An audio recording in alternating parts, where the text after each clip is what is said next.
Hello అందరికీ. ఈరోజు మన కిచెన్లో రెసిపీ వచ్చేసి గుంట పొంగనాలు. ఈ గుంట పొంగనాలని చూస్తుంటేనే ఎప్పుడెప్పుడు తినాలనిపిస్తుంది కదండి. మరి ఈ గుంట పొంగనాలని చాలా సింపుల్గా, చాలా టేస్టీగా, అప్పటికప్పుడు 10 నిమిషాల్లో చాలా ఈజీగా ఎలా ప్రిపేర్ చేసుకోవాలనేది ఇప్పుడు మన వీడియోలో చూద్దాం. ఈ గుంట పొంగనాలు అనేవి ఈవినింగ్ స్నాక్ టైంలో కానివ్వండి, అలానే మార్నింగ్ బ్రేక్ఫాస్ట్లో కూడా ఇలా చేసి పెడితే చిన్నపిల్లలు చాలా బాగా ఇష్టంగా తింటారండి. మరి దీన్ని ఎలా చేయాలనేది లేట్ చేయకుండా మన వీడియోలోకి వెళ్ళిపోదాం.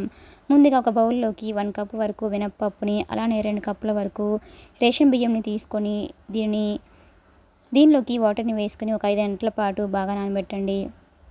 చూడండి, 5 గంటల తర్వాత పప్పు అనేది ఇలా చక్కగా నానిపోయి ఉంటుందండి. ఇప్పుడు దీనిని ఒక మిక్సీ జార్లోకి వేసుకొని, అలానే దీనిలోకి వాటర్ని కొంచెం యాడ్ చేసుకొని మూత పెట్టేసి మెత్తగా గ్రైండ్ చేసుకోండి. మనము దోశ పిండికి ఎలా అయితే గ్రైండ్ చేసుకుంటామో సేమ్ అలానే గ్రైండ్ చేసుకొని ఈ పిండిని ఒక బౌల్లోకి తీసుకోండి. ఇలానే మిగతా పప్పును కూడా ఈ విధంగా గ్రైండ్ చేసుకొని ఒక బౌల్లోకి తీసుకోండి.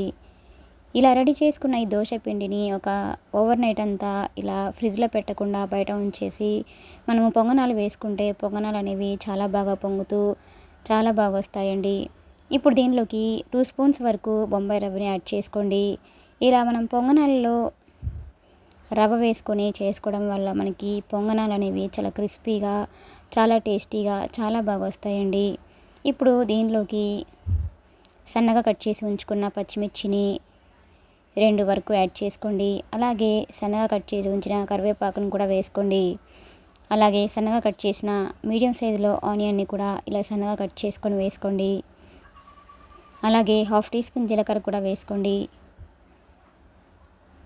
అలాగే ఒక క్యారెట్ని ఇలా సన్నగా తురిమేసుకొని వేసుకోండి.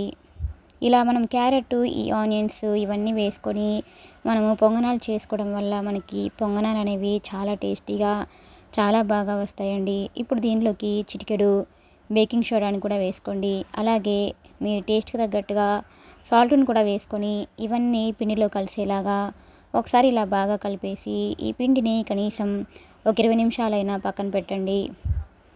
ఇలా మనం పిండిలో రవ్వ ఇదంతా వేసాం కాబట్టి ఇదంతా నానడానికి కనీసం ఒక 20 నిమిషాలైనా పడుతుందండి.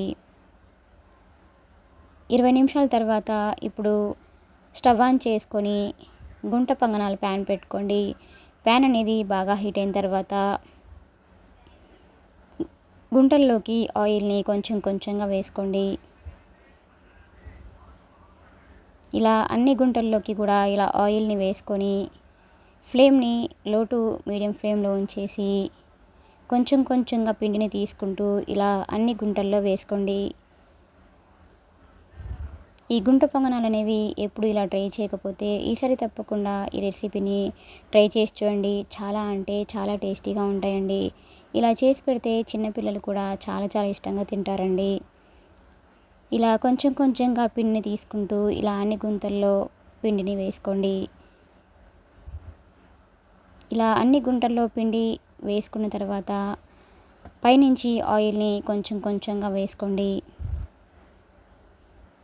ఇప్పుడు ఫ్లేమ్ని మీడియం ఫ్లేమ్లో ఉంచేసి మూత పెట్టి దీనిని కనీసం ఒక 2-3 నిమిషాల పాటైనా ఈ గుంట పొంగనాలని బాగా ఉడికించండి. మనకి హై ఫ్లేమ్లో ఉంచేసి ఉడికించుకోవడం వల్ల మనకి పొంగనాలు అనేవి మాడిపోయి లోపల పచ్చిగా అలానే ఉండిపోతాయండి. కాబట్టి లో ఫ్లేమ్లో మాత్రమే ఉంచేసి పొంగనాలని ఇలా ఒకవైపు మంచి కలర్ వచ్చేంత వరకు ఫ్రై చేసుకొని వీటిని రెండో వైపుకి ఇలా టర్న్ చేసుకోండి. ఇలా అన్ని పొంగనాలని కూడా ఈ విధంగా ఒకవైపు పూర్తిగా ఉడికేసిన తర్వాత వీటిని రెండో వైపుకి ఇలా టర్న్ చేసుకోండి. ఇప్పుడు మూత పెట్టేసి రెండో వైపు కూడా మనకి బాగా కుక్ అయ్యేంత వరకు వీటిని ఉడికించండి. చూడండి, మనకి రెండో వైపు కూడా ఇలా పొంగనాలు అనేవి ఇలా చక్కగా ఉడికేసిపోయి ఉంటాయండి. చూడండి, ఇలా రెడీ అయిన ఈ పొంగనాలని ఇప్పుడు ఒక ప్లేట్లోకి తీసుకోండి. ఈ గుంట పొంగనాలు అనేవి మనము వీటిలో క్యారెట్, ఇవి పచ్చిమిర్చి, ఆనియన్ ఇవన్నీ వేస్ట్ చేసాం కాబట్టి ఇవన్నీ కూడా ఆరోగ్యానికి చాలా చాలా మంచిదండి. ఇప్పుడు మిగతా పిండిని కూడా సేమ్ అలానే వేసుకోండి. అన్ని గుంటల్లో ఆయిల్ని వేసుకొని కొంచెం కొంచెంగా పిండిని తీసుకుంటూ అన్ని గుంతల్లో కూడా పిండిని ఇలా వేసుకోండి.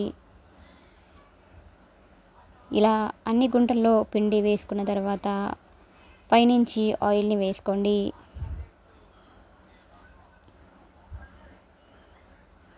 ఇలా చేసి పెడితే చిన్నపిల్లలు చాలా చాలా ఇష్టంగా తింటారండి. ఇలా అన్ని గుంటల్లో కూడా ఇలా పైనుంచి ఆయిల్ని వేసుకుంటూ మూత పెట్టేసి వీటిని కూడా ఒక 2-3 నిమిషాల పాటు బాగా ఉడికించండి. ఒకవైపు పూర్తిగా ఉడికిపోయిన తర్వాత మూత తీసేసి వీటిని రెండో వైపుకి టర్న్ చేసుకొని రెండో వైపు కూడా మనకి గుంట పొంగనాలు అనేవి చక్కగా ఉడికేంత వరకు వీటిని బాగా కుక్ చేయండి. ఇలా బాగా కుక్ చేస్తేనే మనకి లోపల పచ్చి లేకుండా గుంట పొంగనాలు అనేవి చాలా క్రిస్పీగా, చాలా టేస్టీగా, చాలా బాగా వస్తాయండి. ఇలా రెడీ అయిన ఈ గుంట పొంగనాలని ఇప్పుడు స్టవ్ ఆఫ్ చేసుకొని వీటిని ఒక ప్లేట్లోకి తీసుకోండి. చూడండి మనకి పొంగనాలు అనేవి ఎంత చక్కగా వచ్చాయో. ఇలా రెడీ అయిన ఈ గుంట పొంగనాలని ఒక సర్వింగ్ ప్లేట్లోకి తీసుకొని వేడివేడిగా పల్లీ చట్నీతో కానివ్వండి, అలానే అల్లం చట్నీ, ఏ చట్నీతో అయినా కూడా ఈ గుంట పొంగనాలు అనేవి చాలా టేస్టీగా ఉంటాయండి. మీకు కూడా ఈ రెసిపీ కనుక నచ్చినట్లయితే ఒక లైక్ కొట్టండి. అలానే లైక్ కొట్టడం మాత్రం మర్చిపోకండి. Please subscribe my channel, like, share and comment. మరిన్ని సింపుల్ అండ్ టేస్టీ రెసిపీస్ కోసం మన ఛానల్ని సబ్స్క్రైబ్ చేసుకోండి. అలానే పక్కన ఉన్న బెల్ని కూడా కొట్టండి. Thanks for watching.